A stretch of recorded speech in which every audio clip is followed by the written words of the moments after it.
मेरी दुआ मेरा सोया नसीबा जगा दीजिए। हमेशा ऐसे लोग पैदा होते रहे हैं जो इस्लाम की हक्कानियत को बबांगे दोहल बयान करते आए हैं और हमेशा कुरान पाक को सामने रखकर उसकी हक होने की दलाइल को उम्मत के सामने पेश किया है और मौजूदा हालात में उम्मत मुस्लिमा को जिन मसाइल से उम्मत दो चार है उनका हल भी बयान किया है और डंके की चोट पर बयान किया है। एक ऐसा मुकर्रिर इस वक्त हमारे स्टेज पर है।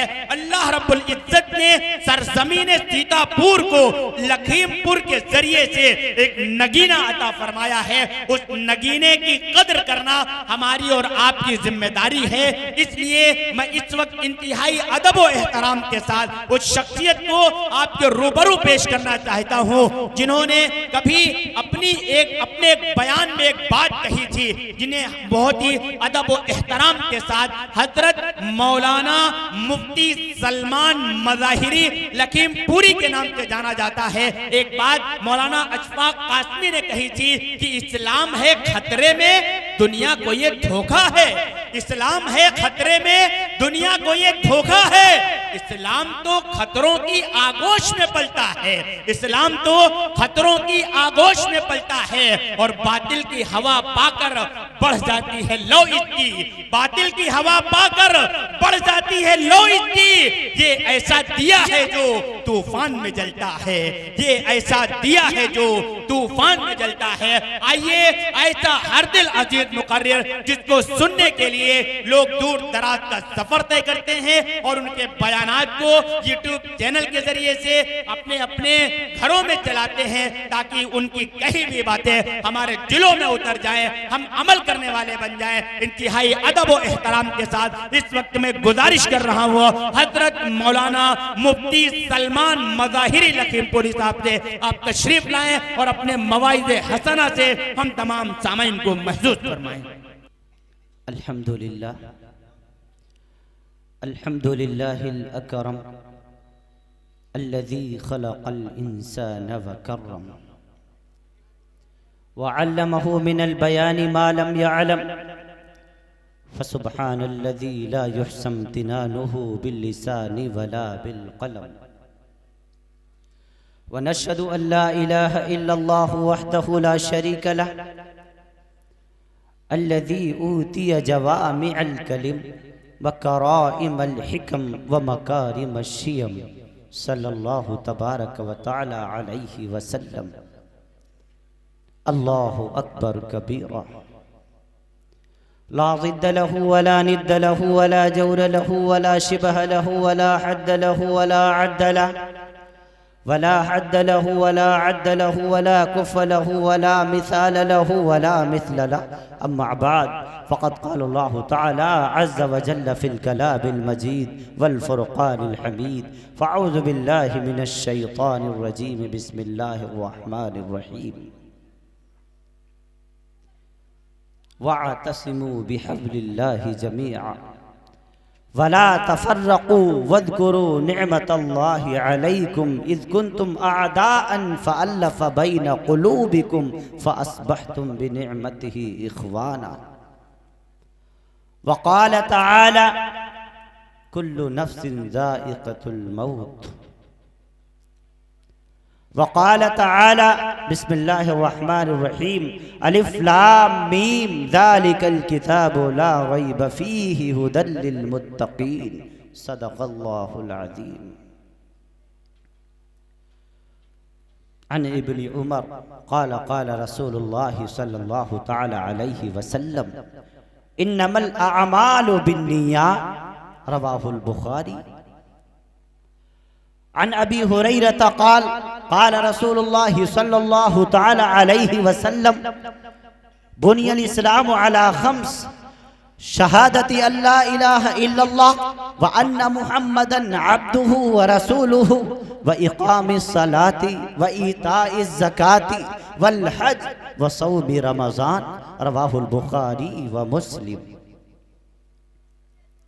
अन आइशा रज़ियल्लाहु तआला अन्हा अन नबी सल्लल्लाहु अलैहि वसल्लम क़ाल या आयशा इय्याक व मुहक़्क़रातिज़्ज़ुनूब फ़इन्न लहा मिनल्लाहि तालिबा रवाहु अहमद। अन जाबिर क़ाल क़ाल रसूलुल्लाहि सल्लल्लाहु तआला अलैहि वसल्लम मन कुन्न फ़ीहि यस्सरल्लाह सुम्मा हत्फ़हु व अदख़िलहु जन्नतहु रिफ़्क़ुन बिद्दईफ़ व शफ़क़तुन अलल वालिदैन व इहसानुन इलल ममलूक। अन जाबिर इब्न समुरा क़ाल क़ाल रसूलुल्लाहि सल्लल्लाहु तआला अलैहि वसल्लम इज़ा रअयतुमुल्लज़ीना यसुब्बूना अस्हाबी फ़क़ूलू लानतुल्लाहि अला शर्रिकुम रवाहु तिर्मिज़ी। व अन अबी सईद अल खुदरी क़ाल क़ाल रसूलुल्लाहि सल्लल्लाहु तआला अलैहि वसल्लम ला तसुब्बू अस्हाबी फलौ अन्न अहदकुम अनफ़क़ मिस्ल उहदिन ज़हबा मा बलग़ मुद्द अहदिहिम वला नसीफ़ा रवाहुल बुख़ारी व मुस्लिम। व अन अबी सईद अल अंसारी क़ाल क़ाल रसूलुल्लाहि सल्लल्लाहु तआला अलैहि वसल्लम तबर्रक बिल क़ुरआन इन्नहु कलामुल्लाह। अन उस्मान इब्न अफ़्फ़ान क़ाल क़ाल रसूलुल्लाहि सल्लल्लाहु अलैहि वसल्लम खैरुकुम मन तअल्लमल क़ुरआन व अल्लमह रवाहुल बुख़ारी व मुस्लिम औ कमा क़ाल रसूलुल्लाहि सल्लल्लाहु अलैहि वसल्लम। ये दुनिया है यहाँ दामन बचाना है बहुत मुश्किल। ये दुनिया है यहाँ दामन बचाना है बहुत मुश्किल। बुतों के हुस्न से दिल का छुड़ाना है बहुत मुश्किल। बुतों के हुस्न से दिल का छुड़ाना है बहुत मुश्किल। और किसी अल्लाह वाले से रहे वाबस्तगी वरना किसी अल्लाह वाले से रहे वाबस्तगी वरना खुदाए पाक से दिल का लगाना है बहुत मुश्किल। खुदाए पाक से दिल का लगाना है बहुत मुश्किल। और इकबाल कहता है सहाबे कराम की शान में टल न सकते थे अगर जंग में अड़ जाते थे। टल न सकते थे अगर जंग में अड़ जाते थे। पांव शेरों के भी मैदान से उखड़ जाते थे। और ऐ अल्लाह तुझसे सरकश हुआ कोई तो बिगड़ जाते थे। तुझसे सरकश हुआ कोई तो बिगड़ जाते थे।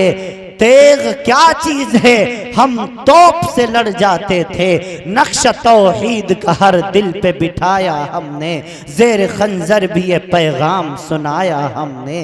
दस्त तो दस्त है दरिया भी न छोड़े हमने।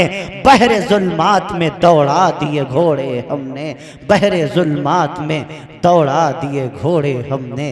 अल्लाह रब्बुल आलमीन का बेइंतहा फज़ल व एहसान है कि रब्ब करीम ने सरजमीन बकहुआ बाज़ार अल्लाह ताला यहाँ जितने अफराद मौजूद हैं उन सबको सलामत व सआदत रखे। पहली मर्तबा हाज़िरी का शर्फ अता फरमाया। और जैसा कि मुझे मालूम हुआ हमारे बहुत ही मुशफ़िक़ व मुरब्बी करम फरमा आली जनाब डॉक्टर शमीम साहब रामपुरी दामत बरकातुहुम का कि यहाँ बड़ी लंबी ससुराल है और उन्होंने अपनी लंबी ससुराल की ज़ियारत भी करवाई माशाअल्लाह। नाश्ता भी हुआ। मैं दिल में सोच रहा था काश हम सभी की ससुराल यहाँ हो जाती तो कितना अच्छा होता। बकहुआ बाज़ार में कितने मोहब्बत करने वाले लोग मौजूद हैं। जैसा मुझे बताया गया बहुत ज़्यादा यहाँ तादाद मुसलमानों की नहीं है। हाँ लेकिन फिर भी मोहब्बतों के साथ रहते हैं। इतना अच्छा इंतज़ाम किया हुआ है। कितना बेहतरीन पंडाल सजा हुआ है। दूर तक जहाँ तक मेरी नज़रें जा रही हैं लोग मुझे नज़र आ रहे हैं। हमारे हिंदू भाई भी यहाँ मौजूद हैं। तमाम के तमाम यहाँ मानने मजहबों को मानने वाले, धर्मों को जानने वाले, रिलीजियन के कानून को एक्सेप्ट करने वाले सारे के सारे यहाँ मौजूद हैं। पता चला सब आपस में मोहब्बत से रहते हैं, कोई आपस में इख्तलाफ नहीं है, कोई आपस में इंतशार नहीं है। यही तो हमारे मुल्क हिंदुस्तान की खूबसूरती है, यही तो हमारे मुल्क की खूबी है। कितनी दाढ़ी वाले, कितनी टोपी वाले, कितने तिलक वाले, कितने जनेऊ वाले, कितने घंटियां बजाने वाले, कितने गुरुद्वारों में पूरे तौर पर गुरु ग्रंथ का पाठ करने वाले, कितने अपने घरों में रामायण की चौपाइयों को पढ़ने वाले, कितने वर्धमान महावीर को मारने वाले। There is 1019 religion in all world. दुनिया में 1019 मज़ाहिब को मानने वाले लोग मौजूद हैं। उनमें से कितने मज़ाहिब ऐसे हैं जो आपके बकहुआ बाजार में मौजूद होंगे, लेकिन सब मोहब्बत के साथ रहते हैं, सब उल्फत के साथ रहते हैं, सब आपस में मिल के रहते हैं। यह इस बात की दलील है कि हम दुनिया के किसी दज्जाल के बहकावे में नहीं आएंगे, दुनिया के किसी फिरका परस्त की बहकावे में नहीं आएंगे। क्यों? मोहब्बतों से मुल्क सलामत रहता है, नफरतों से मुल्क टूट जाया करता है।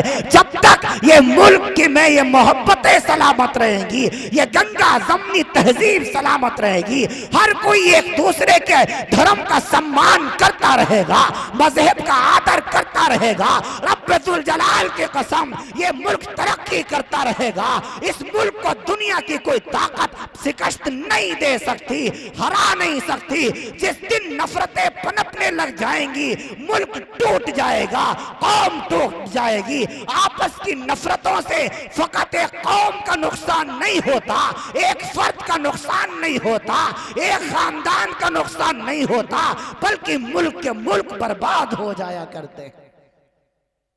तुम्हारे मुल्क को इस वक्त मोहब्बतों की बहुत जरूरत है। मैं किसी वसीम रिजवी को नहीं जानता, क्या जानूं उसको, क्या रिश्ता है मेरा उससे कम बख्श है। मैं ऐसे शैतानों और दज्जालों की तरफ ध्यान भी नहीं देता। ये तो अपने दामन बचाने के चक्कर में पड़े हुए हैं। इतने कम वक्त ने घोटाले किए हुए हैं।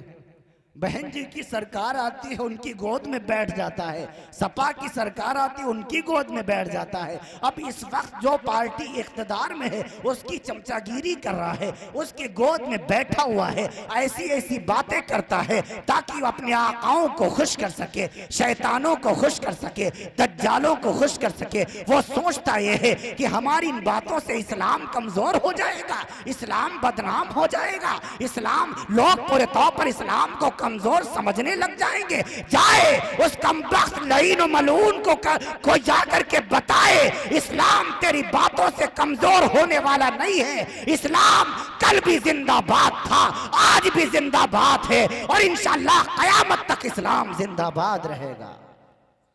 तेरे इन बातों से इस्लाम पर कोई फर्क पड़ने वाला नहीं है। हाँ हाँ, मैं इनकी चक्करों में भी नहीं पड़ा करता, न इन पर कोई डिबेट में मैं शामिल हुआ करता हूँ, न इनके खिलाफ कोई मैं आवाज उठाया करता हूँ। इनकी हैसियत क्या है, इनकी औकात क्या है? इन नमरूद से बड़े नहीं हैं, दज्जाल से बड़े नहीं हैं, फिरौन से बड़े नहीं हैं, अबू जहल से बड़े नहीं हैं। वो तो कहा करता ला तस्माउ लिहादल कुरान, मत सुना करो ये कुरान, वल्गौ फीहि लअल्लकुम तगलिबून, ताकि तुम गालिब हो सको। वो अबू जहल कहता था मत सुनो कुरान ताकि तुम गालिब हो जाओ। रब्बुल जलाल फरमाता है तुम कितना मना करोगे, कितना कुरान मिटाने की कोशिश करोगे। अरे तुम कागज पर लिखे हुए कुरान को तुम मिटा दोगे, लेकिन तुम उन सीनों का क्या करोगे जिसमें रब्बुल जलाल ने कुरान को महफूज कर दिया है? उन सीनों का क्या करोगे? कुरान मिटने वाली चीज नहीं है, कुरान खत्म होने वाली चीज नहीं है। इनकी चक्करों में मत पड़ा करो, ना कोई बहस व मुबाहसा किया करो। उलमा बहुत काफी लोग हैं इसके खिलाफ आवाज उठाने वाले। देखो सोशल मीडिया पर जरा जा करके देखो कितनी खिंचाई हो रही कम वक्त।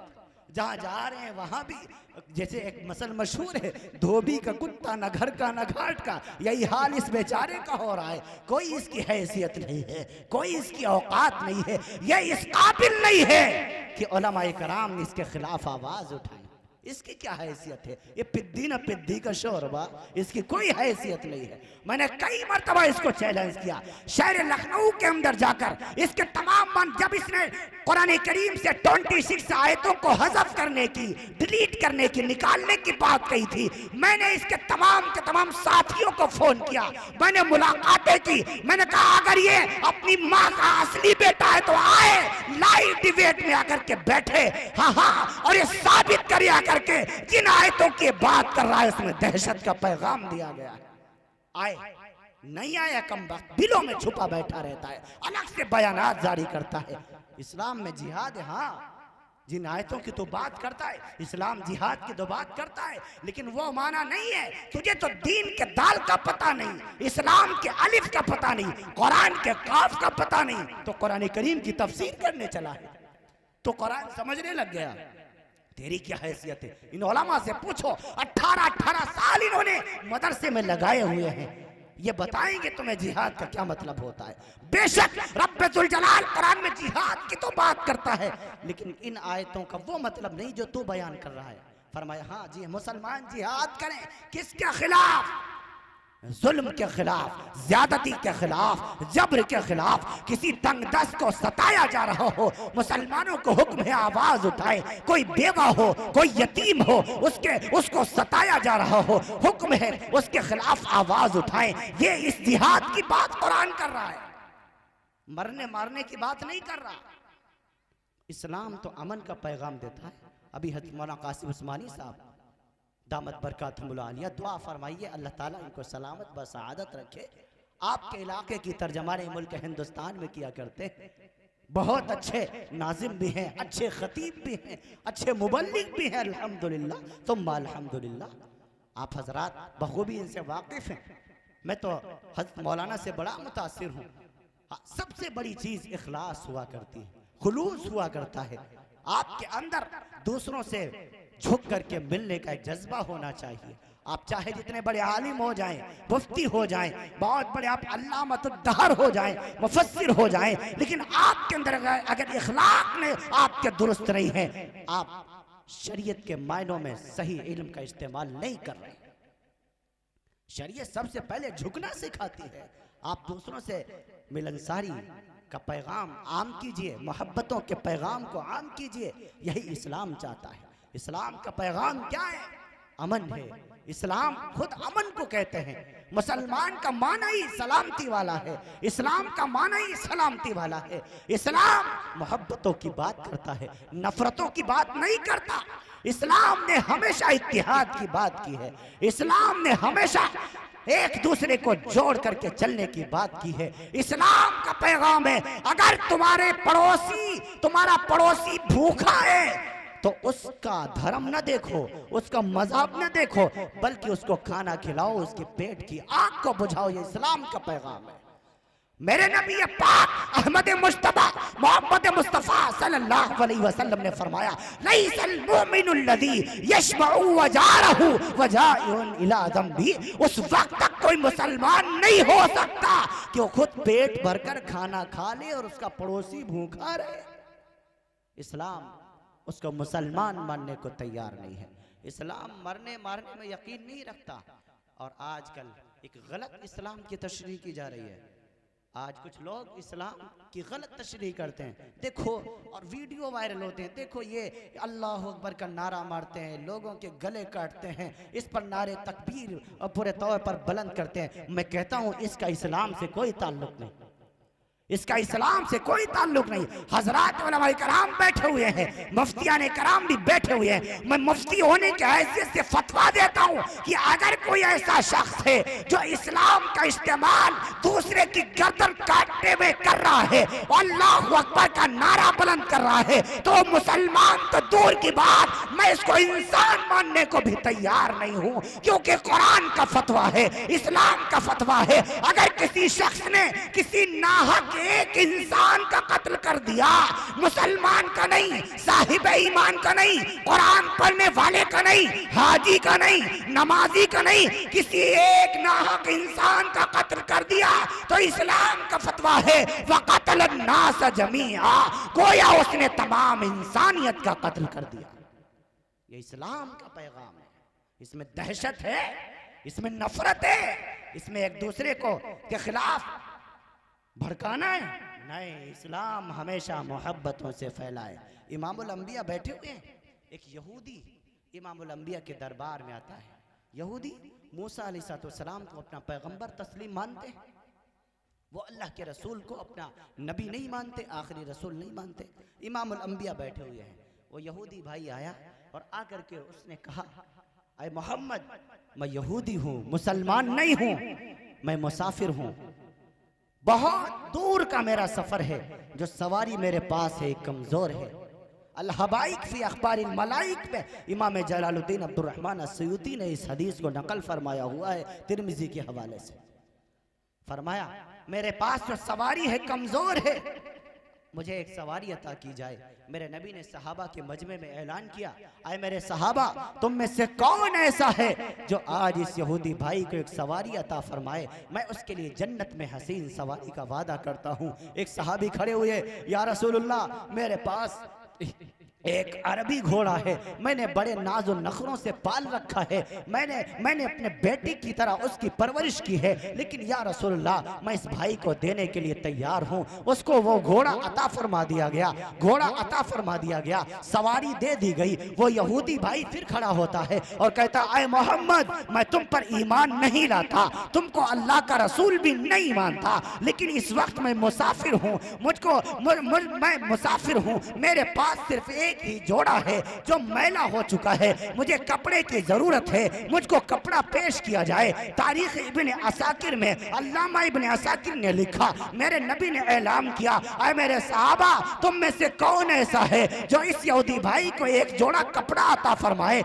मैं उसके लिए जन्नत में हसीन जोड़े का वादा करता हूँ। एक सहाबी खड़े हुए, या रसूलल्लाह, मैं एक जोड़ा देने का वादा करता हूँ। जोड़ा अता फरमा दिया गया। वो यहूदी भाई फिर खड़ा हुआ, कहने लगा, आए मोहम्मद, मैं मुसलमान नहीं हूँ, मैं यहूदी हूँ, तुमको अल्लाह का रसूल भी नहीं मानता, तुम पर ईमान भी नहीं लाता, लेकिन इस वक्त मैं मुसाफिर हूँ, मुझे भूख लगी हुई है, मेरे पेट में भूख ने आग लगा रखी है, मुझे खाने की जरूरत है, मेरे ऊपर खाना पेश किया जाए। 400 से ज्यादा सहाबा का मजमा था। ये तबकात इब्ने साद में इमाम मोहम्मद इब्ने साद रहमतुल्लाहि अलैहि ने आज से 1211 साल पहले इस हदीस को नकल फरमाया है। 400 सहाबा के दरमियान जब मेरे नबी ने ऐलान किया, आए मेरे सहाबा, तुम में से कौन ऐसा है जो आज इस यहूदी भाई को खाना खिलाए, मैं उसके लिए जन्नत में हसीन खाने का इंतजाम करता हूँ,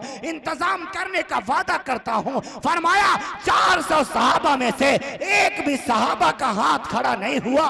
मेरे नबी ने दोबारा ऐलान किया, कोई सहाबी खड़ा नहीं हुआ।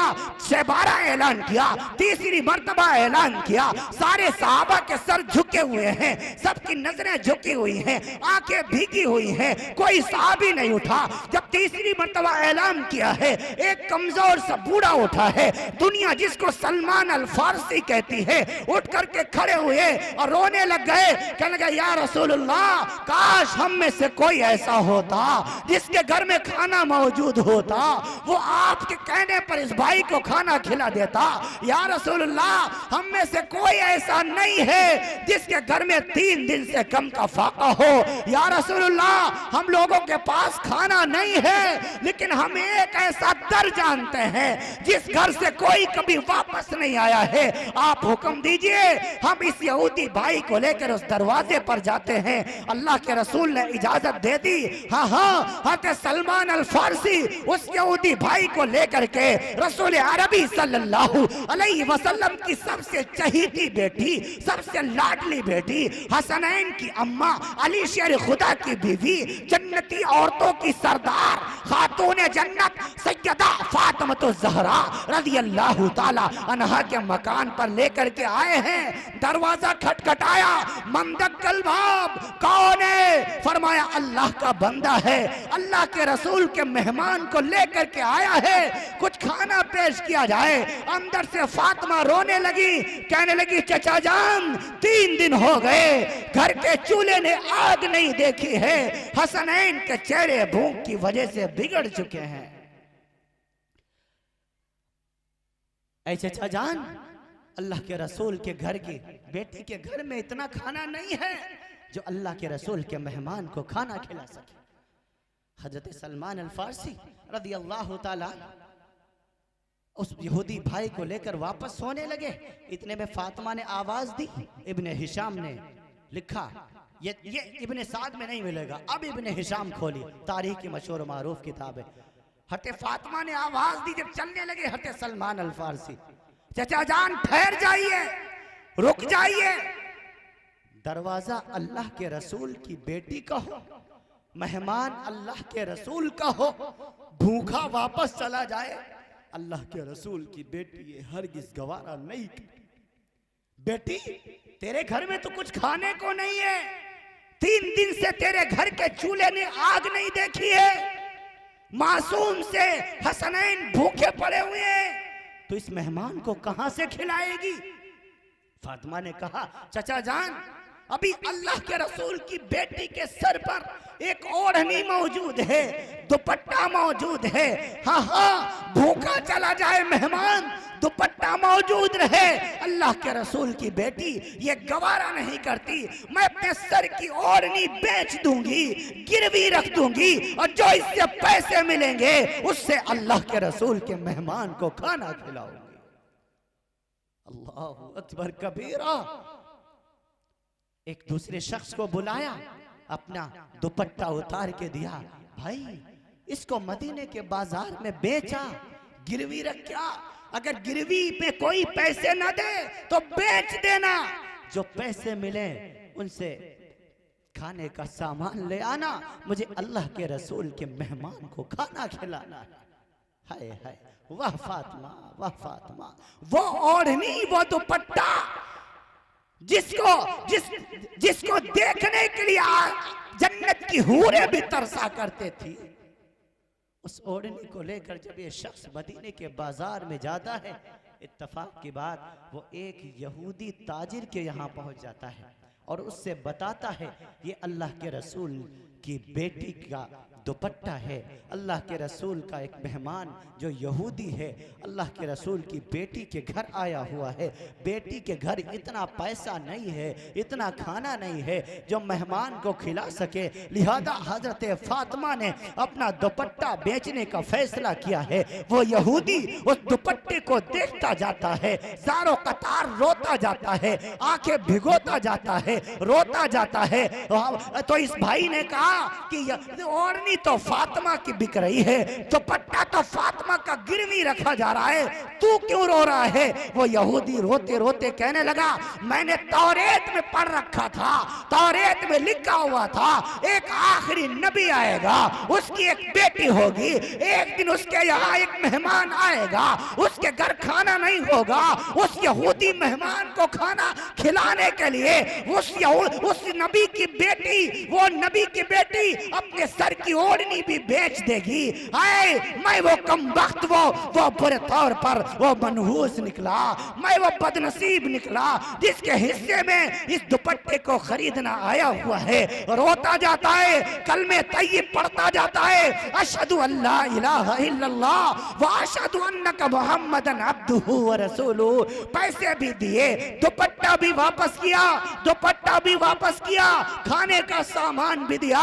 ले जाओ मेरी तरफ से फातिमा को दे आओ। फातिमा को पेश किया गया, खाना बनाया, यहूदी भाई को खिलाया गया, उसने खाना खाया, जो सवारी मिली थी सवार हुआ, मदीने के बाहर गया है, गुस्ल किया है, दूसरे कपड़े पहने हैं, वापस मजलिस में आया है, बुलंद आवाज से कलमा पढ़ा है, अशहदु अल्ला इलाहा इल्लल्लाह व अशहदु अन्ना मुहम्मदन अब्दुहु व रसूलुहु। मैं गवाही देता हूँ अल्लाह एक है, आप और मोहम्मद सल्लल्लाहु अलैहि वसल्लम अल्लाह के सच्चे बंदे और उसके रसूल हैं। सारे सहाबा ने फरमाया, तुझे कलमा पढ़ना ही था तो यहाँ पढ़ लेता, मदीने के बाहर जाने की क्या जरूरत थी, सरहद से बाहर क्यों गया था? क्या हसीन जुमला का है। कहने लगा, वो यहूदी कहने लगा, अगर मैं यहाँ कलमा पढ़ लेता, तुम समझते मैंने दबाव में कलमा पढ़ा है, जबरदस्ती कलमा पढ़ा है, लालच में आकर के कलमा पढ़ा है। आए लोगों, लालच में कलमा नहीं पड़ा, दबाव में कलमा नहीं पड़ा, बल्कि मोहम्मद रसूलुल्लाह के इखलाक से मुतासिर होकर दिल की गहराइयों से अल्लाह को अल्लाह मानकर, अल्लाह के रसूल को अल्लाह का रसूल मानकर कलमा पढ़ा हुआ है। यह है तुम्हारे नबी के इखलाक। हाँ हाँ, जो अपने घरों का, अपने सामने का खाना जो खुद तो भूखे रहा करते थे, वयुतइमून अत्तआम अला हुब्बिही मिस्कीनन व यतीमन व असीरा, ये वही लोग थे जो अपने सामने का खाना यतीमों को खिला दिया करते थे, गरीबों को खिला दिया करते थे, जरूरतमंदों को खिला दिया करते थे। हम कितनी आसानी से कह देते हैं, अगर कोई दरवाजे पर आ जाता है, चलो आगे बढ़कर देखो, कितनी आसानी से कह देते हैं। नहीं नहीं नहीं अजीज साथियों, ऐसा ना किया करो। अल्लाह ने आपको औसात दी है। जात पात यहाँ पर माने नहीं रखती, धर्म यहाँ पर माने नहीं रखता। फरमाया इस्लाम का पैगाम है, अगर तुम्हारे दरवाजे पर कोई भूखा आए, उसका धर्म ना देखो, उसका मज़हब ना देखो, बल्कि उसको खाना खिलाकर उसके पेट की आग को बुझाओ। अगर कोई ऐसा शख्स तुम्हारे दरवाजे पर आ रहा है जिसको कपड़ों की जरूरत है, धर्म न देखो, जात न देखो, बरादरी न देखो, रिलीजियन न देखो, बल्कि कपड़े पहनाकर उसके बदन को ढको। फरमाया अगर कोई बीमार आ रहा है, तुमसे दवाओं के पैसों का तलबगार है और तुम्हारी जेब में पैसे पड़े हुए हैं, तो धर्म न देखो, उसकी जात न देखो, खानदान बरादरी न देखो, बल्कि उसकी मदद करो, उसको दवा दिलाओ। यह इस्लाम का पैगाम। खूब याद रखो, अगर अल्लाह ने आज आपको करोड़पति बनाया हुआ है, तो कल को आपको रोडपति भी बना सकता है। ये अल्लाह का दिया हुआ है, पैसा किसी का नहीं हुआ, ये तो हाथों का मैल है। आज उनके पास, कल उनके पास, परसों उनके पास, किसी के पास हमेशा के लिए दौलत नहीं रही। हाँ हाँ, इंसान के सिर्फ उतना ही काम आता है जितना खा के हजम कर दे, या पहन के पुराना कर दे, या अल्लाह की राह में आगे दे दे, गरीबों की मदद को आगे बढ़ा दे। जो अपने पीछे छोड़ के जा रहा है, ये उसका नहीं है, वो तो दूसरों का है। दूसरे उस पर राज करें कि खूब याद रखना।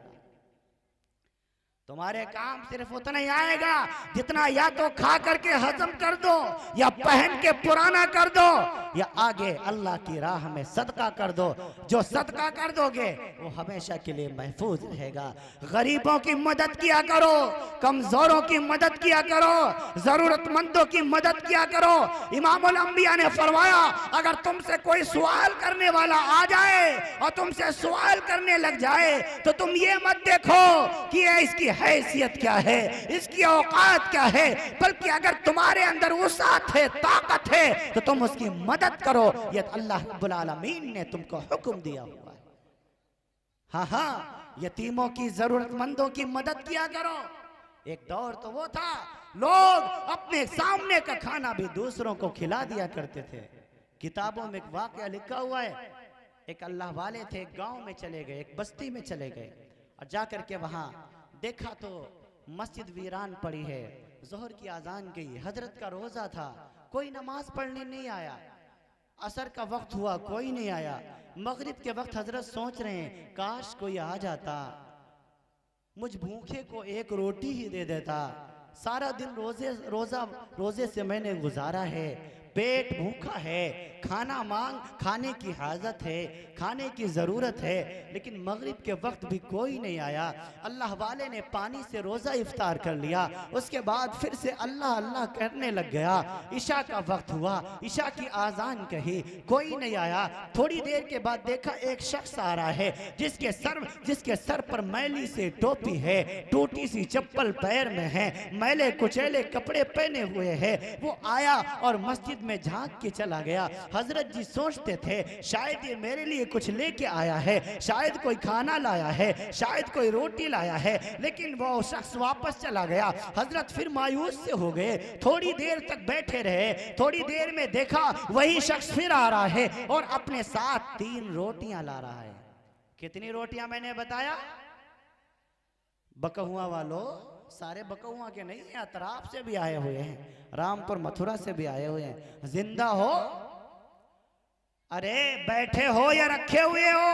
पीछे वाले आवाज आ रही है? बहुत बेढब लोग हैं, बोलेंगे नहीं। बहुत ज्यादा जुबान सुन्न हो गई क्या? टनाटन हो क्या? अरे बोलो, आवाज समझ में आ रही है? हाथ उठाकर एक मर्तबा बताओ। अच्छा, जब हाथ उठ गए तो जुबान भी हिला के बताओ सुभान अल्लाह। हाँ, जिंदा तो हो। मैं यूं ही गलत फहमी में मुब्तला हो गया था कि अब होश ही नहीं रहा। अल्लाह आप सबको खुश रखे, अल्लाह सबको सलामत रखे, अल्लाह सबसे राजी हो। कितनी रोटियां लेकर के आया? 3 रोटियां लेकर के आया। हजरत जी ने जब 3 रोटियां खाई और 3 रोटियां खा करके जब सोए हैं तो 3 मर्तबा ख्वाब में इमामुल अंबिया का दीदार होता है। सुभान अल्लाह। कहा करो यार, नहीं कहोगे? कहा करेंगे इतनी नेकी? सुभान अल्लाह कहेंगे 10 नेकी फोकट में मिल जाएंगी। हम क्या, हमें नेकियों की क्या जरूरत? चौधरी आदमी है, मजबूत आदमी है, हमें नेकियों की क्या जरूरत? खूब कहा करो सुभान अल्लाह, खूब कहा करो अल्हम्दुलिल्लाह, खूब कहा करो अल्लाहु अकबर। अरे यही बयान अगर मैं दारुल देवबंद के हाथे में करता, मस्जिद रशीद में करता, तो दारुल का सैन गूंज उठता सुभान अल्लाह से, अल्हम्दुलिल्लाह से। लेकिन आप तो इतना सुन्न बैठे हुए हो कि एक मर्तबा भी सुभान अल्लाह नहीं निकलता। एक शख्स ने ताकत लगा के सबका हक अदा कर दिया। इतना ताकत ना लगाना कि आपका वजू नाकिस हो जाए। सब लोग कहा करो सुभान अल्लाह। क्यों? अल्लाह के रसूल ने फरमाया कुल्लु तस्बीहतिन सदका। सुभान अल्लाह फरमाया हर सुभान अल्लाह सदका है। कुल्लु तहमीदतिन सदका, हर अल्हम्दुलिल्लाह सदका है। कुल्लु तहलीलतिन सदका, हर ला इलाहा इल्लल्लाह सदका है। कुल्लु तकबीरतिन सदका, हर अल्लाहु अकबर सदका है। सदक़े का सवाब मिलेगा आपको फोकट में, फ्री में। तो खूब सुभान अल्लाह, अल्हम्दुलिल्लाह, अल्लाह अकबर की सदाएं बुलंद किया करो। जब 3 रोटियां खाई अल्लाह वाले ने, 3 मर्तबा ख्वाब में इमामुल अंबिया का दीदार हुआ। अभी तक सोच रहे थे कल चला जाऊंगा। गांव वाले बड़े बेरुखे हैं, कोई रोटी को नहीं पूछता, पानी को नहीं पूछता, सारा दिन भूखा बैठा रहा हूं। लेकिन जब महबूब का दीदार हो गया, जब अल्लाह के रसूल की जियारत हो गई, तो मस्जिद अच्छी लगने लगी। सोचने लगे कल फिर यहीं क़याम करूंगा, कल फिर यहीं ठहर जाऊंगा। दूसरा दिन आया, हाँ फजर की आजान कही है, यही शख्स नमाज पढ़ने आया। जोर में फिर कोई नहीं आया, असर में फिर कोई नहीं आया, मगरिब में फिर कोई नहीं आया। ईशा का वक्त जब आया तो आज फिर यही शख्स आ रहा है और आज इसके साथ में 2 रोटियां हैं। हजरत फरमाते हैं जब मैंने 2 रोटियां खाई तो आज 2 मर्तबा ख्वाब में महबूब करीम का दीदार हुआ, 2 मर्तबा अल्लाह के रसूल की जियारत हुई। अब मेरी समझ में आया ये मस्जिद वस्जिद की बात नहीं है, ये इन रोटियों का कमाल है। कितनी हलाल की रोटियां हैं, कितनी हलाल की कमाई है। कल 3 खाई थी, 3 मर्तबा दीदार हुआ। आज 2 खाई हैं, 2 मर्तबा दीदार हुआ। कल फिर यही ठहरूंगा। अब जब तीसरा दिन आया, जोहर के वक्त फिर कोई नहीं, असर में फिर कोई नहीं, मगरिब में फिर कोई नहीं, इशा के वक्त फिर यही शख्स आया है और आज इसके साथ सिर्फ 1 रोटी है। वो 1 रोटी अल्लाह वाले के हाथ पे रखी और हाथ जोड़ के खड़ा हो गया। कहने लगा हजरत जी कल आप मस्जिद में क़याम मत कीजिएगा, कल आप मस्जिद में मत ठहरिएगा। हजरत जी कहने लगे भाई तू मस्जिद में क्यों नहीं रुकने देना चाहता, तू मस्जिद में ठहरने से क्यों मना कर रहा है? यहाँ तो महबूब का दीदार हो रहा है, ये मस्जिद तो मुझे जन्नत का बाग लग रही है, यहाँ तो महबूब का दीदार हो रहा है, यहाँ तो मैं इस मस्जिद से तो प्यार हो गया है, तू मुझे क्यों नहीं रुकने देना चाहता? भाई तू परसों 3 लाया था, 3 मरतबा रसूलुल्लाह की ख्वाब में जियारत हुई। कल 2 लाया था, 2 मरतबा इमामुल अंबिया का ख्वाब में दीदार हुआ था। भाई तो अब मुझे क्यों नहीं आने देना चाहता, क्या बात है? ये शख्स रोने लगा, रोते रोते कहने लगा, हजरत जी मैं एक गरीब मजदूर आदमी हूँ, मेरे घर में मैं मौजूद हूँ, मेरी एक बीवी, मेरी बीवी है, मेरा एक 7-8 साल का बच्चा है। परसों जब हम मजदूरी करने के लिए गए, हाँ सारा दिन हम मजदूरी करते रहे, सारा दिन मजदूरी करने के बाद मुझे पैसे उतने ही मिले जिससे 3 रोटियों का आटा बनाया जा सके। हम घर में 3 लोग रहते हैं। हजरत जी जब मैं शाम को आया तो मेरी बीवी ने मुझे बताया सुबह से एक अल्लाह वाला अल्लाह के घर में बैठा हुआ है, मस्जिद में बैठा हुआ है, गांव में वालों ने उसकी खबरगिरी नहीं की, किसी ने उसको रोटियां नहीं दी, किसी ने उसको खाना नहीं खिलाया, किसी ने उसको पानी को नहीं पूछा। हाँ ये 3 रोटियां तैयार हो गई हैं। मेरी बीवी कहने लगी ले जाओ मेरा हिस्सा अल्लाह वाले को खिला दो, अल्लाह वाले को ले जा करके दे दो। मैंने कहा जब मेरी बीवी दे सकती है औरत साथ हो करके तो मैं क्यों नहीं दे सकता? मैंने अपने हिस्से की रोटी भी दे दी। मेरा बेटा कहने लगा जो 8 साल का था, अब्बा जान मेरा हिस्सा भी अल्लाह वाले को दे दीजिए। हजरत जी मैं अपना हिस्सा, अपनी बीवी का हिस्सा, अपने बेटे के हिस्सा, ये 3 रोटियां लेकर के आ गया था। दूसरा दिन हुआ, हम सब ने फाका कर लिया। दूसरे दिन जब मैं मजदूरी करने के लिए गया, आज भी सारा दिन मजदूरी करने के बाद मुझे पैसे उतने ही मिले कि 3 रोटियों का आटा बनाया जा सके। आज भी 3 रोटियां बनी। मेरी बीवी ने फिर बताया अल्लाह वाला घर में, अल्लाह के घर में बैठा हुआ है, आज फिर किसी गांव वाले ने खाना नहीं दिया। मेरी बीवी कहने लगी ले जाओ मैं दूसरे दिन भी भूखी रह लूंगी, आज भी मेरा हिस्सा अल्लाह वाले को खिला दो, अल्लाह वाले को दे दो। मैंने कहा अगर औरत जात हो करके 2 दिन का फाका बर्दाश्त कर सकती है तो मैं क्यों नहीं बर्दाश्त कर सकता? मैं अपना हिस्सा भी लेके आ गया था। हजरत जी 24 घंटे की भूख ने मेरे बेटे को परेशान कर रखा था। बेटे का हिस्सा बेटे को दे दिया, अपना और बीवी का हिस्सा लेकर के कल आ गया था। लिहाजा 2 रोटियां पेश की थी। आज तीसरा दिन है, आज तीसरा दिन है। मैं भूख और प्यास से तड़पता हुआ जब मजदूरी करने के लिए गया हूँ, आज भी मुझे मजदूरी में उतने ही पैसे मिले कि 3 रोटियों का आटा बनाया जा सके। जब मैं शाम को घर लौटा तो मैं देखता हूँ मेरी बीवी भूख की वजह से तड़प रही है, मेरा बेटा भी भूख की वजह से परेशान है। जब 3 रोटियां बनाई गई, मुझसे नहीं देखा गया, बीवी का हिस्सा बीवी को दे दिया, बेटे का हिस्सा बेटे को दे दिया, अपना हिस्सा आज फिर ले आया हूँ। 3 दिन की भूख ने मुझे भी बर्बाद कर रखा है। न जाने कल तक मैं जिंदा रह पाऊंगा या नहीं रह पाऊंगा। हजरत जी शायद कल मैं रोटी ना ला सकूं, इस वजह से आप मस्जिद में क़याम मत कीजिएगा। अल्लाह वाला रोने लग गया, रोते रोते सजदे में गया। ख्वाब में अल्लाह के रसूल का फिर से दीदार होता है। मेरे नबी खुशखबरी सुनाते हैं, फरमाते हैं आए मेरे उम्मती, जाओ इस अल्लाह के बंदे को खुशखबरी सुनाओ कि अल्लाह इसकी बीवी से, इसके बच्चे से और इससे इतना राजी हो गया है कि अल्लाह ने इसके लिए जन्नत का फैसला फरमा दिया है और आज के बाद इसके घर में कभी फाका नहीं होगा। ये रब्बे दुल जलाल की तरफ से इसको अता किया गया है, इनाम दिया गया है। हजरत जी उठे, सीने से लगाया है, फरमाया अल्लाह के रसूल सल्लल्लाहु अलैहि वसल्लम का पैगाम है, जाओ खुशी खुशी तुम जिंदगी गुजारो। अब अल्लाह ताला तुमसे नाराज नहीं होगा। तुम यूं ही गरीबों की मदद करते रहना, जरूरतमंदों की मदद करते रहना, अल्लाह वालों की मदद करते रहना, अल्लाह ताला तुम्हारी जरूरतों को पूरा करता रहेगा। हम भी जरूरतमंदों की जरूरतों को पूरा किया करें। शादियों के मौके पर हम कितना खर्च किया करते हैं, कितना खर्च करते हैं, 2, 4, 10 लाख रुपए खर्च कर देते हैं। अपनी बिटिया की शादी है, 2 लाख का जहेज हम बाहर सजा दिया करते हैं। अजीजों, अव्वल तो एक बात खूब समझिए, जहेज शरीयत का हिस्सा नहीं है, जहेज का इस्लाम से कोई ताल्लुक नहीं है। ये जहेज हमारे समाज का नासूर बनता चला जा रहा है। इस जहेज की लानत को खत्म करना होगा।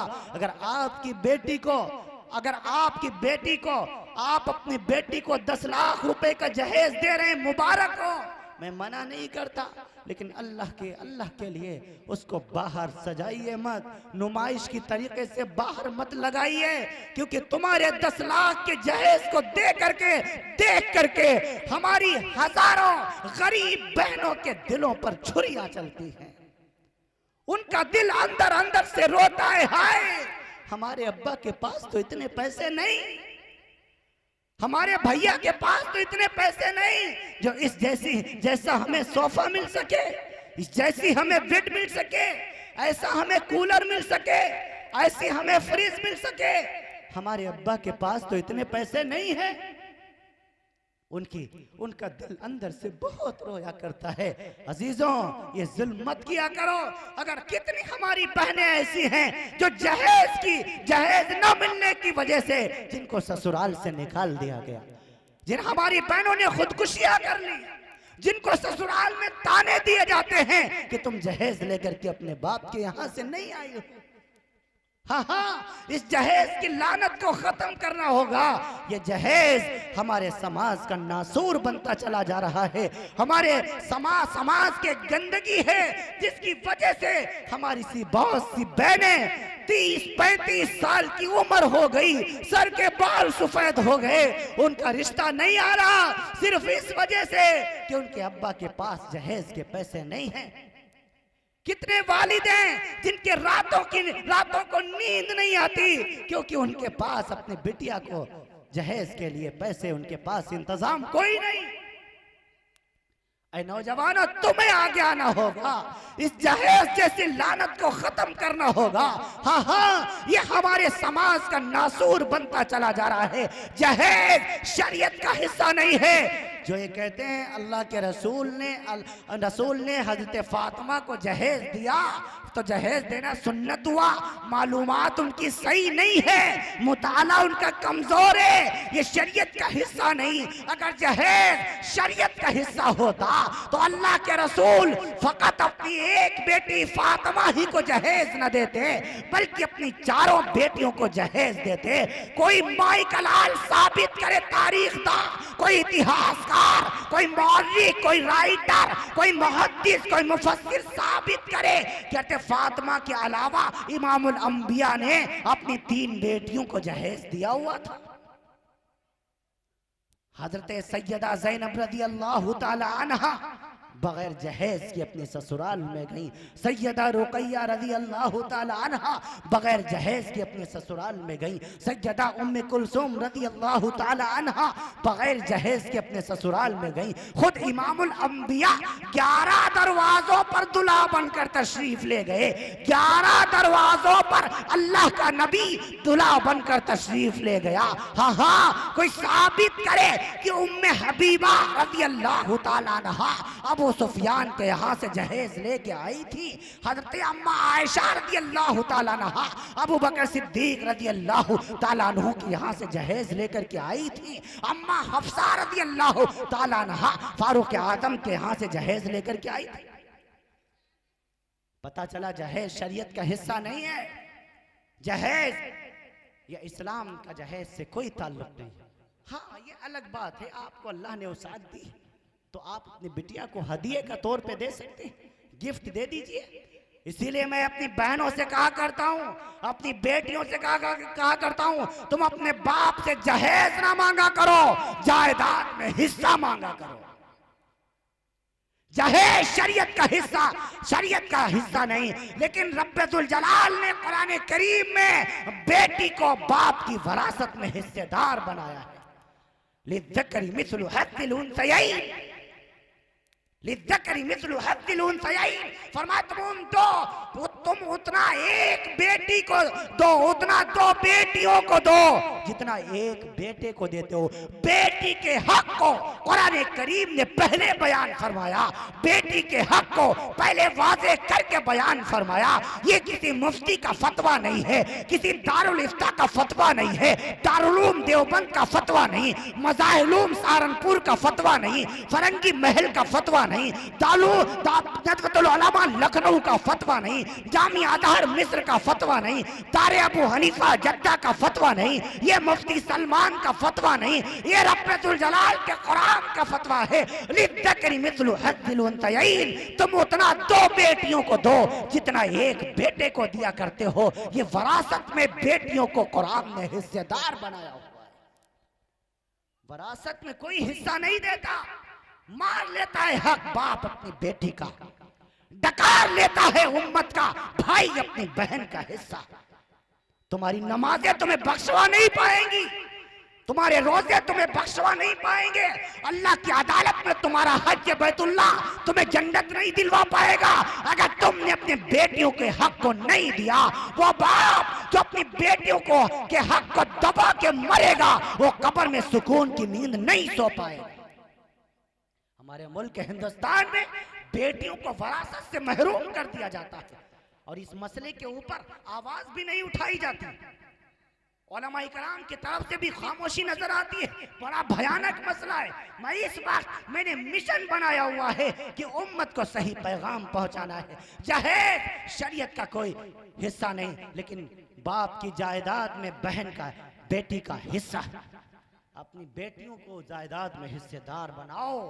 हाँ, ये हो सकता है उसकी एक शक्ल कि आप टोटल कर लें कितना आपकी बहन का हिस्सा बनता है या आपकी बेटी का हिस्सा बनता है, फिर आप अपनी बेटी से ये कहें या अपनी बहन से ये कहें कि बेटी या मेरी बहन देख आपकी मिल्कियत में, आपकी वरासत में इतनी प्रॉपर्टी आ रही है, तो अगर तेरा दिल चाहे तो ये प्रॉपर्टी ले ले और दिल चाहे तो इस प्रॉपर्टी के बराबर हमसे कीमत ले ले या उस कीमत का कोई सामान मुझसे ले ले, फिर वो बेटी वो बहन राजी हो जाए, ये उसकी मर्जी।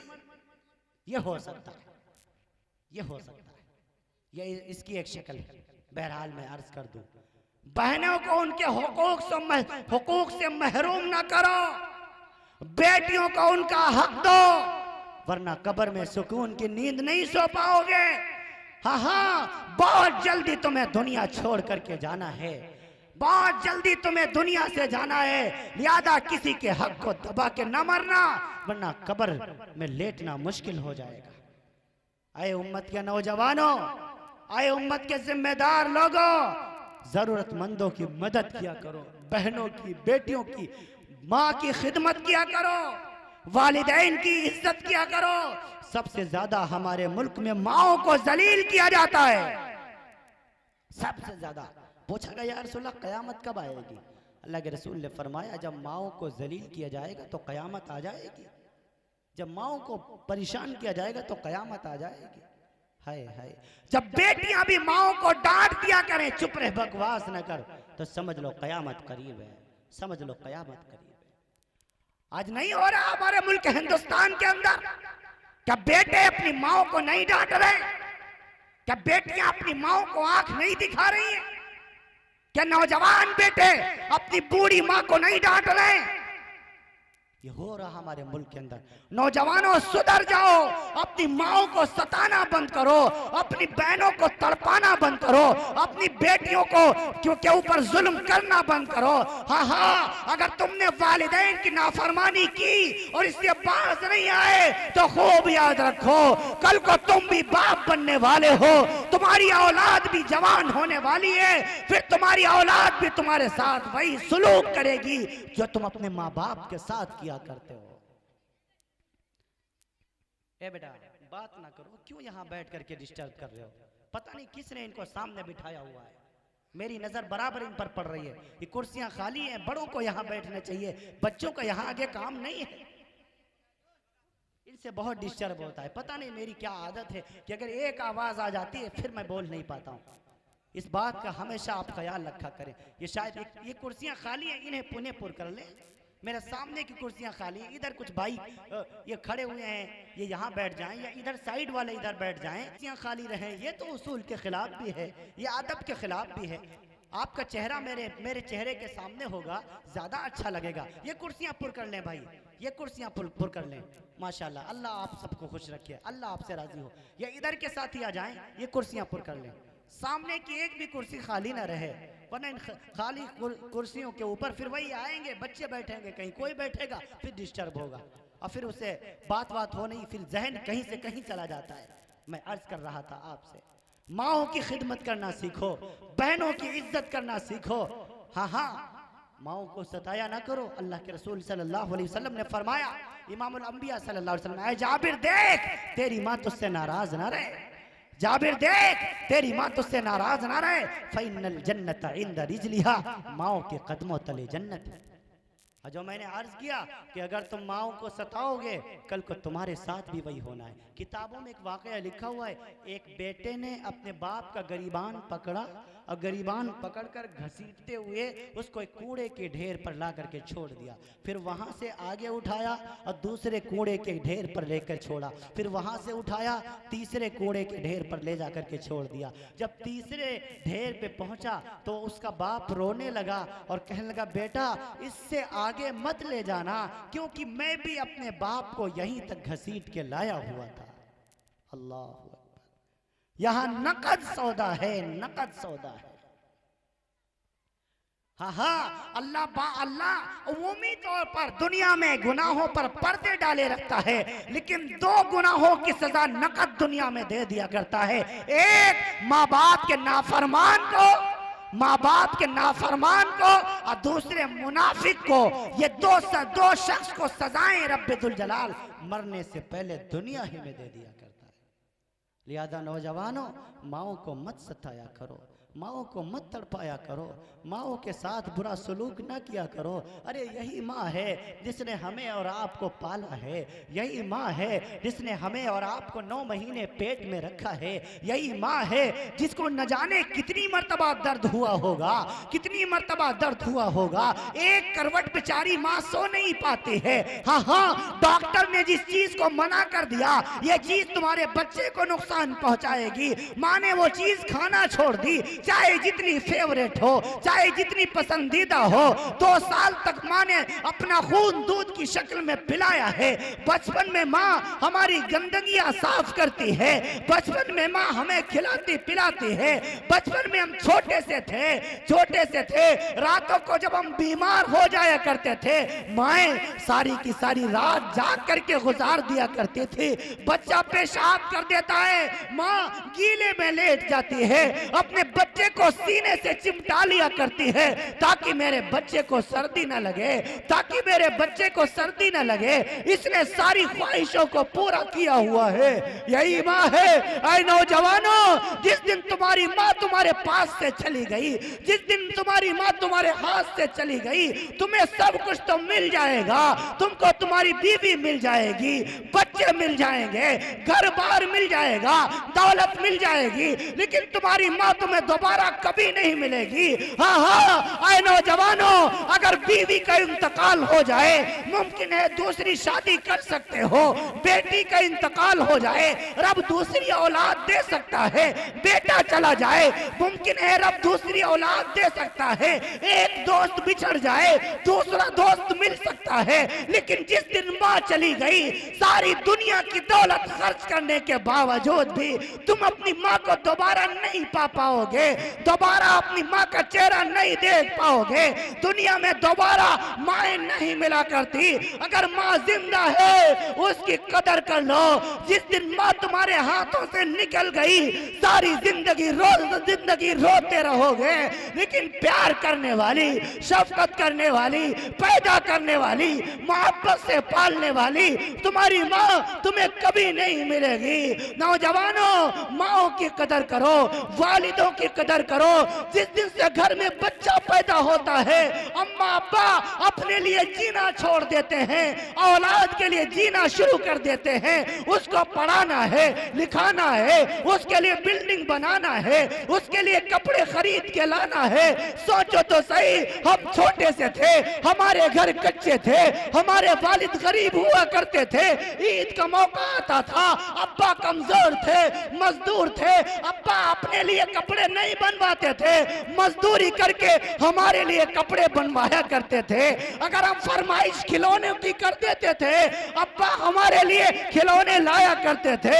हाँ हाँ, अम्मा अपने लिए सूट नहीं बनवाती, बल्कि कहती हमारी बिटिया का सूट दिला दो, भैया का सूट दिला दो, ताकि मेरे बेटे की ईद हो जाए, मेरे बेटे की ईद हो जाए। यही माँ जब बूढ़ी हो गई, यही माँ जब कमजोर हो गई, यही बेटा जब ताकतवर हो गया, चाहिए ये था माँ के सामने हाथ जोड़ के खड़ा रहता, नौकर बनकर इसके सामने हाथ बांधे खड़ा रहता, इसकी खिदमत करता। लेकिन यही कम वक्त बेटा अपने अब्बा को भी डांट रहा है, अपनी अम्मा को भी डांट रहा है। क्या रब राजी हो जाएगा? क्या अल्लाह खुश हो जाएगा? नहीं नहीं नहीं, सर्व तीर्थमयी माता, सर्वदेव मया पिता, मातरम पितरम तस्मात सर्वतनेन पूजेत। फरमाया तमाम तीर्थों से ज्यादा बेहतर तेरी माँ के कदम है, तेरी माँ के चरण है। माँ घर में बीमार पड़ी है, बेटा वृंदावन जा रहा है, मथुरा जा रहा है, काशी जा रहा है, हज बैतुल्लाह जा रहा है, सोचता है रब राजी हो जाएगा, भगवान खुश हो जाएगा, ईश्वर मान जाएगा। फरमाए नहीं नहीं नहीं, सर्वदेव मया पिता, तमाम देवताओं से बढ़कर तुझ पर तेरे बाप का हक है। मातरम पितरम तस्मात सर्वतनेन पूजेत। अपने अम्मा अब्बा की खिदमत कर ले, गोया तमाम के तमाम देवताओं को तूने प्रसन्न कर लिया। आए लोगों, वालिदैन की खिदमत करो। अगर अम्मा नाराज है, अगर अब्बा नाराज है, हाँ हाँ, जन्नत में दाखिला नहीं मिल पाएगा। क्यों? मेरे नबी ने फरमाया फ़इन्नल जन्नत इंद रिजलिहा, माँ के कदमों तले जन्नत है और बाप जन्नत का दरवाजा है। जब तक दरवाजा नहीं खुलेगा, जन्नत में दाखिला नसीब नहीं होगा। माओ की खिदमत करो, माओ को झिड़का ना करो। अगर अम्मा मौजूद हैं, उनकी खिदमत करो। आज वालिद मौजूद हैं, उनकी खिदमत करो। हमारे वालिद नहीं हैं, अल्लाह को प्यारे हो चुके। मेरे वालिद को दुनिया से गए हुए तकरीबन 9-10 साल का अरसा गुजर चुका है। हाँ हाँ, वालदा हयात है, इस वक्त बिस्तर अलालत पर हैं। अब दुआ फरमा दीजिए, अल्लाह वालदा की उम्र में बरकत अता फरमाए। ये माएँ एक अनमोल तोहफा हुआ करती हैं। मेरा मानना तो ये है, अल्लाह की धरती पर अल्लाह ने जितनी भी नेमतें उतारी हैं, उन तमाम नेमतों में माँ की नेमत सबसे अजीम नेमत है। जिस दिन यह माँ की नेमत नहीं होगी, जिस दिन इस माँ की नेमत को अल्लाह ने अपने पास बुला लिया, नौजवानों, जब घर में जाओगे तुम्हें सब कुछ मिल जाएगा, लेकिन प्यार करने वाली, तुमको बेटा कहकर बुलाने वाली तुम्हारी माँ तुम्हें नजर नहीं आएगी। वो वक्त आने से पहले अपनी माओ की खिदमत कर लो। मेरे नबी ने माओ का मकाम बताते हुए फरमाया, ऐ काश मेरी माँ जिंदा होती। तुम्हारे नबी ने आलम शबाब में अपनी अम्मा को नहीं देखा। ऐ काश मेरी माँ जिंदा होती, मैं मस्जिद नबवी में नमाज फजर के लिए खड़ा हो चुका होता, मुसल्ले पर आ चुका होता, अल्लाह अकबर कह के नियत बांध दी होती, सूरतुल फातिहा शुरू कर दी होती। मेरी माँ आवाज देती, बेटा मोहम्मद, मैं अपनी माओ की खातिर नमाज तोड़ देता, मैं अपनी माँ की खातिर नमाज तोड़ देता। ये मेरा नबी फरमा रहा है, ये मेरा नबी फरमा रहा है। मेरे नबी 6 साल के हैं, अल्लाह के रसूल की उम्र कितनी है? 6 साल की है। उम्मे ऐमन साथ में है, अल्लाह के रसूल साथ में है। मदीने से मक्के का सफ़र है, अबवा नामी पहाड़ी आई, रसूल अकरम सल्लल्लाहु अलैहि वसल्लम की अम्मा के ऊपर बीमारी एक तारी हो गई। मेरे नबी की वालदा गिर गई। कौन सी बीमारी हुई थी, क्या हुआ था, मुझे तवारीख के अवराक में नहीं मिला। बड़ी किताबें मैंने खंगाल डाली, लेकिन मुझे ही नहीं मिला। सिर्फ इब्ने हिशाम ने इतना लिखा है कि हज़रत आमना से बोला नहीं जाता था। तब मैंने अंदाज़ा लगाया शायद दिल का दौरा पड़ा होगा, शायद अटैक पड़ा होगा, क्योंकि हकीम बोली सीना ने अपनी किताब में लिखा है, जब बंदे पर दिल का दौरा पड़ता है, जब हरकतें कल्ब बंद होती है, तो वो बोलना चाहता है लेकिन बोल नहीं पाता। मेरे नबी की अम्मा गिर गई और जब बिल्कुल चिराग बुझने को हुआ तो सारी ताकत इकट्ठा की, चंद जुमले कहे हैं। और क्या जुमले कहे? आए मेरे बेटे मोहम्मद, शायद आज के बाद तो मुझे नहीं देख पाएगा, शायद आज के बाद तेरी माँ हमेशा के लिए तुझे छोड़ के चली जाएगी। बेटे तू गम न करना, परेशान न होना, मेरी आंखें देख रही हैं, अनकरीब एक वक्त आएगा रब्बुल जलाल सारे आलम में तेरे नाम को रोशन करेगा। ये चंद जुमले कह के मेरे नबी की माँ हमेशा के लिए खामोश हो जाती है। फिर क्या हुआ? किसने मेरे नबी सल्लल्लाहु अलैहि वसल्लम की वालदा को कफन दिलाया? किसने कब्र खोदी? मुझे तारीख में नहीं मिला। हाँ वल्लाहु आलम, अल्लाह ही जानता है आगे क्या हुआ। आगे की सुनो। उम्मे मन फरमाती हैं मुझे क़ज़ाए हाजत की ज़रूरत पेश आई, मैं क़ज़ाए हाजत के लिए दूसरी तरफ चली गई। जब वापस आई हूँ तो अपने मासूम से बेटे मोहम्मद को तलाश कर रही हूँ, मुझे मेरा बेटा नजर नहीं आ रहा। तो मैं तड़प के फिर उसी पहाड़ी पर चढ़ती हूँ तो क्या देखती हूँ? मेरा बेटा नन्ना सा मासूम सा 6 साल का मोहम्मद अपनी अम्मा की कब्र से लिपटा हुआ है, चिपटा हुआ है और रो रहा है और कह रहा है, आय अम्मी जान तुम जानती थी तुम्हारे सिवा मेरा दुनिया में कोई नहीं है। आय अम्मा जान तुम्हारे सिवा मेरा दुनिया में कोई नहीं है। मेरे अब्बू तो पहले ही जा चुके हैं, मेरी बहन भी कोई नहीं, मेरा भाई भी कोई नहीं, मेरे दादा का भी इंतकाल हो चुका है। अम्मी जान तुम्ही से बहन की शफकत भी मिलती थी, बेटे तुम्ही से बाप की मोहब्बत भी मिलती थी, माँ का प्यार भी मिलता था। अरे मेरी प्यारी अम्मी, जब मक्के की गलियों में मैं गिरता था तुम्ही मुझे संभाला करती थी। अगर जब मेरे कपड़े मैले हो जाते थे तुम मेरे कपड़े साफ किया करती थी। अम्मी जान अब कौन मेरे आंसुओं को पोंछेगा, कौन मेरे कपड़ों को साफ करेगा? उम्मे मन आई है, पकड़ के उठाने की कोशिश की है। मेरे नबी अपनी अम्मा की कब्र को नहीं छोड़ रहे हैं, बड़ी मुश्किल से उठा करके लाई हैं। बरसों तक मेरा नबी रोता रहा, बरसों तक मेरा नबी रोता रहा। अब मेरे नबी की उम्र 63 साल की हो गई, हज्जतुल विदा का मौका है, आखिरी हज करने के लिए मेरे नबी ने एक हज फरमाया।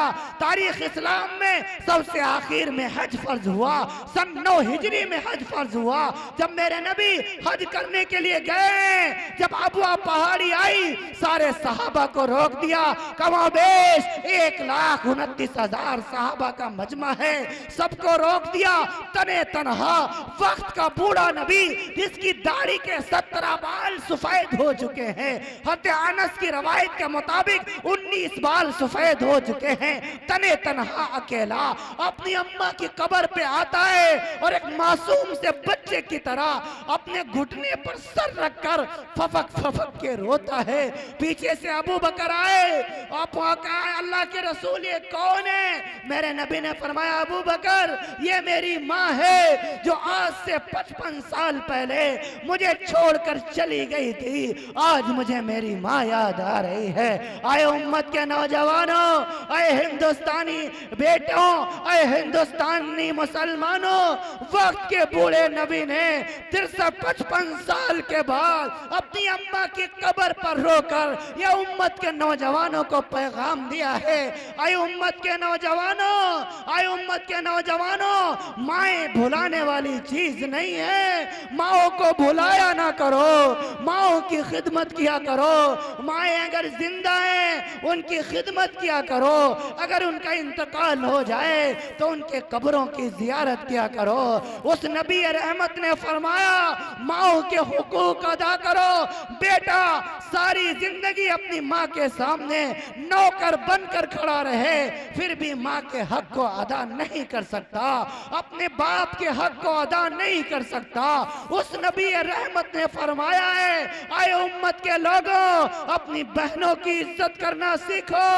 हमारी बहनों को बड़ा जलील किया जाता है। अगर अल्लाह ने बहनें दी हैं उनकी कदर करो, उनकी कदर करो। अगर रब्बुल जलाल ने आपको बेटियां दी हैं, वो बेटियां अल्लाह की रहमत हैं, उनकी कदर करो। बहनों को इज्जत की निगाह से देखा करो, बहनों की इज्जत किया करो। एक बहन का मेरे पास फोन आया, मौलाना कासिम साहब, ये मैं उस बहन का पैगाम मैं आम जलसों में सुनाया करता हूँ कि वो बहन बहुत रोई थी। उसने मुझे अपना भाई बनाया हुआ था, उसने मुझे कहा था मैंने तुम्हें अपना भाई बनाया हुआ है, ये पैगाम उम्मत के तमाम भाइयों को पहुंचा देना। उस बहन ने कहा मैं 3 भाइयों की अकेली बहन हूँ, अब्बा को इंतकाल किए हुए 4 महीने हो गए, भाइयों ने मुझसे रिश्ता तोड़ लिया है, मैं गरीब हूँ, भाई मेरे मालदार हैं, अब फोन करती हूँ, भाई फोन कर देते हैं कि कहीं मेरी बहन मुझसे कुछ मांगने न लग जाए। हजरत जी आप मेरी बहनों से कह दीजिए आपकी बहन को रुपया नहीं चाहिए, दौलत नहीं चाहिए, दुकान नहीं चाहिए, तुम्हारी बहना तो भाइयों की प्यार की भूखी है, तुम्हारी बहना तो भाइयों की मोहब्बत की भूखी है।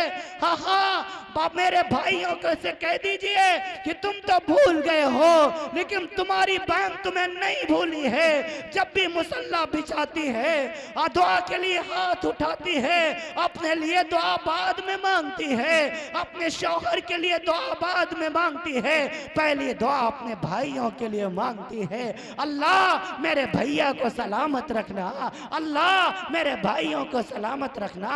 ऐ नौजवानों, जब से उस बहन ने मुझसे कहा है मैंने महसूस किया हुआ है कि बहनें भाइयों के फोन का इंतजार किया करती हैं। ऐ नौजवानों, अगर तुम अपनी ससुराल में हफ्ते में 4 मरतबा नहीं दिन में 10 मरतबा फोन करो, मुझे कोई गिला नहीं है, लेकिन हफ्ते में 1 मरतबा अपनी बहन को भी फोन कर लिया करो, उसकी भी खैरियत मालूम कर लिया करो।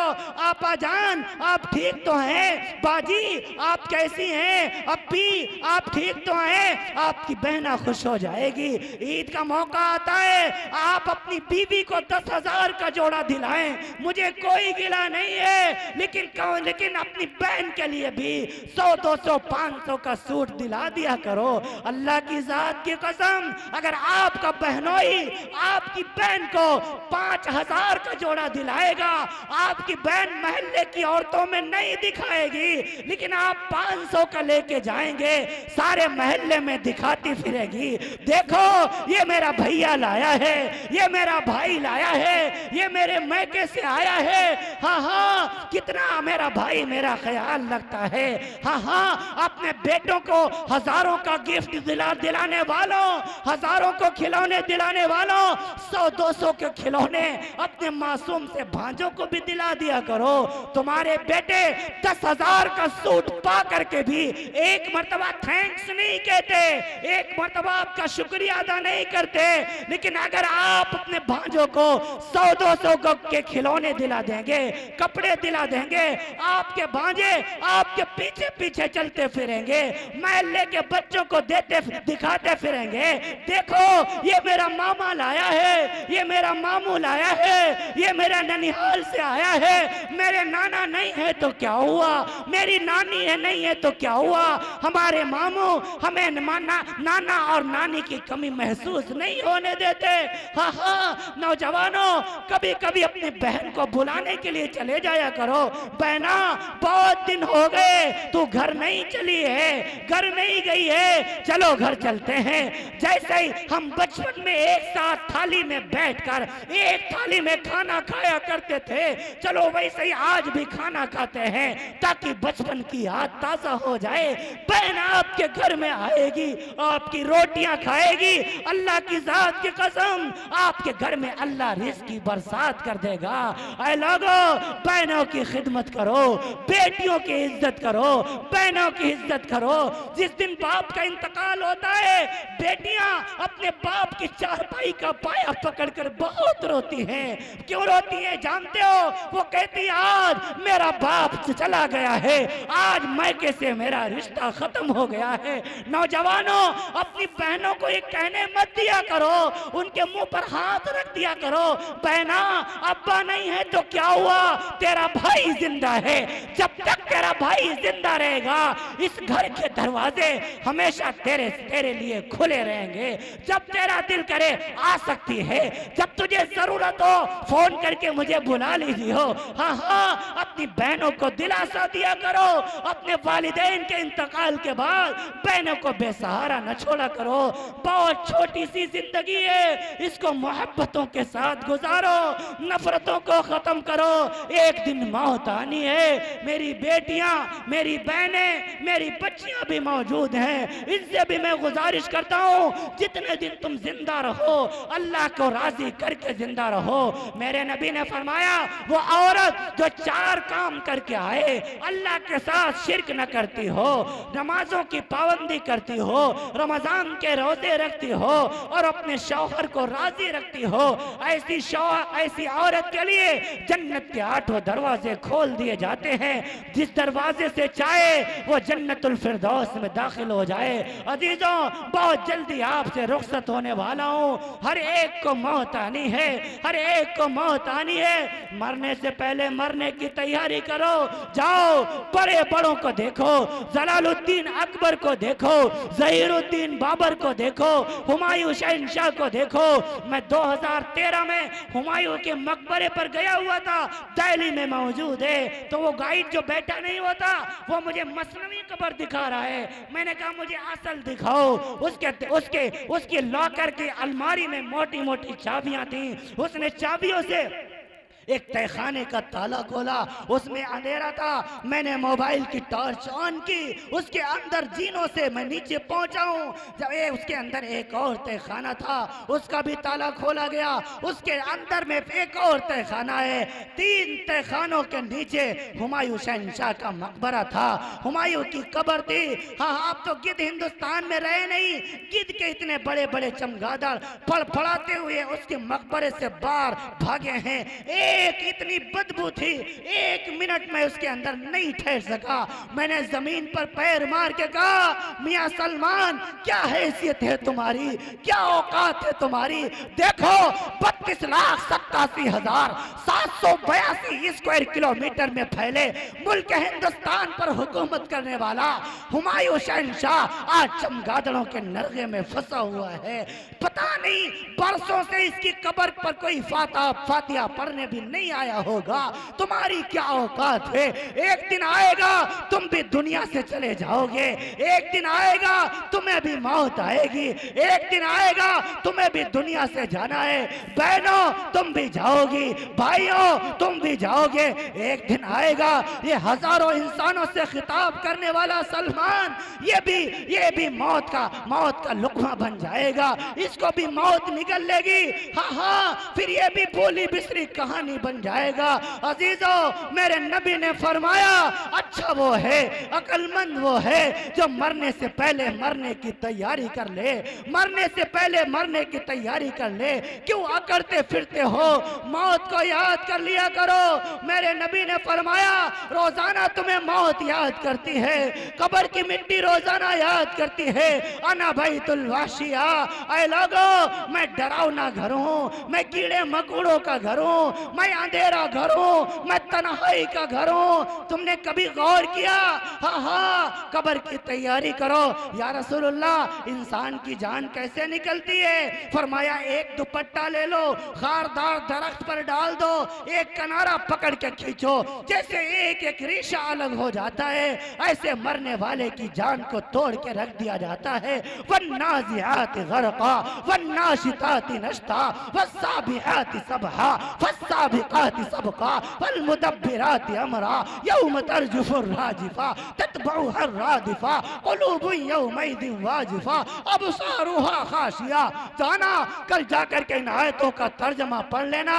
हाँ, मरने वाले को देखा है तुमने? हाँ, सारी अकड़ चली जाती, तकब्बुर चला जाता, जितनी ताकतें खत्म हो गई, सारा बदन पीला पड़ गया। उधर इजराइल आए, दिल को छू दिया, दिल की रग को छूना था, पहचान खत्म हो गई। सारे घर वाले मौजूद हैं, ये पड़ा तड़प तड़प रहा है। फरमाए इस आलम में यौम यफिरुल मरउ मिन अखी व उम्मिही व अबी व साहिबतिही व बनी, अम्मा अब्बा बीवी औलाद दोस्त अहबाब कोई भी इस वक्त काम आने को तैयार नहीं। हालात ये बन गई, ये कभी पैरों को इकट्ठा करता है, कभी फैलाता है। हालात ये बन गई, कल्ला इदा बलगतित तराकिया वकील मन राक वदन्ना अन्नहुल फिराक वल्तफ़तिस साक़ु बिस्साक़ इला रब्बिका यौमइदिनिल मसाक़। हाथ लगा लगा के देखते हैं पैरों को, ठंडे होने शुरू हो गए, पिंडलियों से जान निकल गई।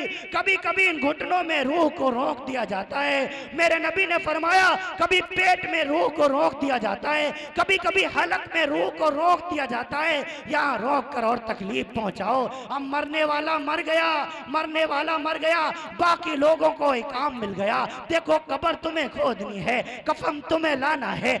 लोगों फोन कर दो, टेलीफोन कर दो, फला शख्स को इत्तला कर दो अब्बा जान का इंतकाल हो गया, अम्मी जान दुनिया से चली गई, आपा जान चली गई है। सुबह को 10 बजे मिट्टी होनी है, जोर के बाद मिट्टी होनी है। सारे आ गए। इमाम गजाली फरमाते हैं उसकी रूह को वापस किया जाता है।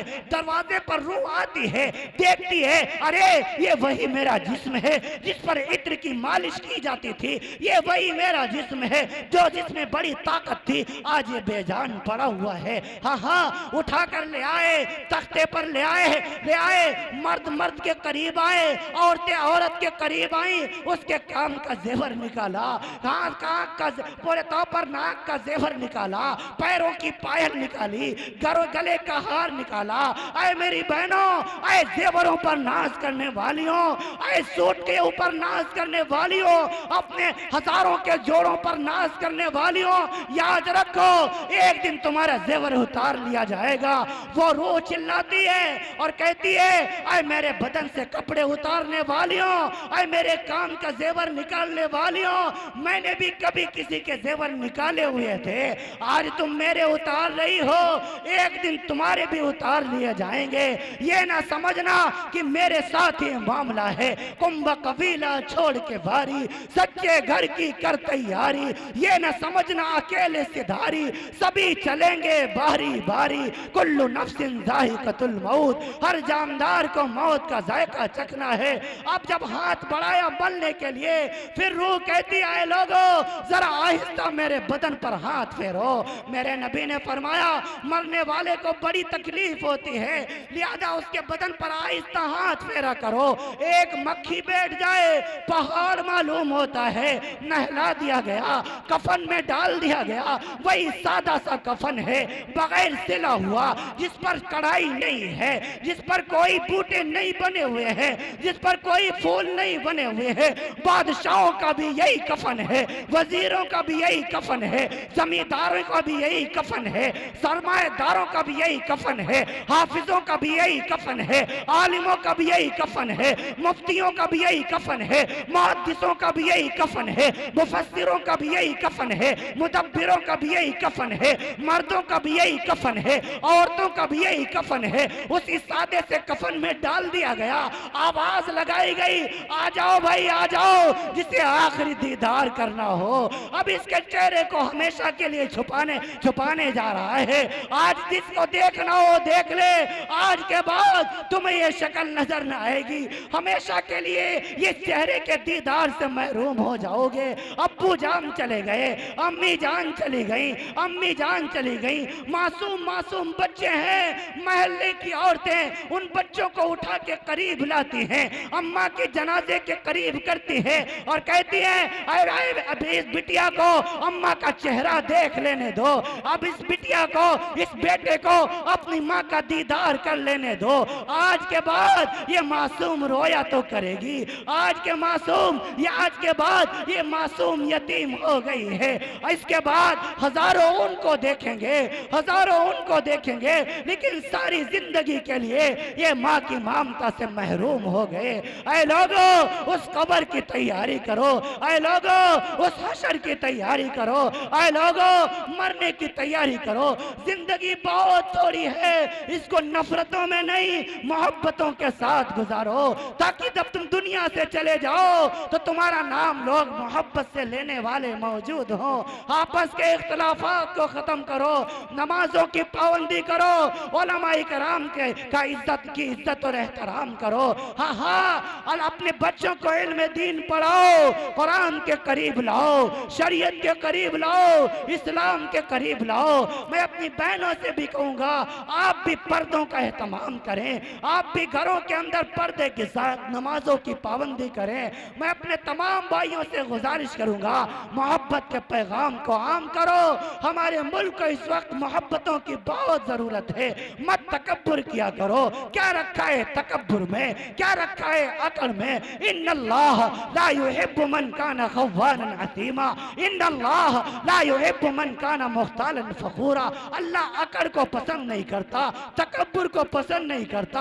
आप सब मोहब्बत के साथ अपनी जिंदगियों को गुजारो, माओं की इज्जत करो, बहनों की खिदमत करो, बेटियों को उनका हक दो, बहनों को उनका हक दो। उलमाए कराम की इज्जत और एहतराम के साथ उनके साथ पेश आओ, भाइयों के साथ इंसाफ का मामला करो, सारे माशरे को खुशगवार बनाओ, आपस में एक दूसरे के साथ इंसाफ किया करो, गरीबों की मदद करो, कमजोरों की मदद करो, जरूरतमंदों की मदद करो। अल्लाह आप सबको भी आपकी बरकत से मुझे भी अमल की तौफीक नसीब फरमाए। लईतक तहलुल अयाम मरीरतुन व लईतक तरदा वल अनआम गदाबु व लईतल लदी बैनी व बैनक आमिरुन व बैनल आलमीन खराबु व आखिरु दावाना अनिल हम्दुलिल्लाहि रब्बिल आलमीन। अस्सलामु अलैकुम व रहमतुल्लाहि व बरकातुहू।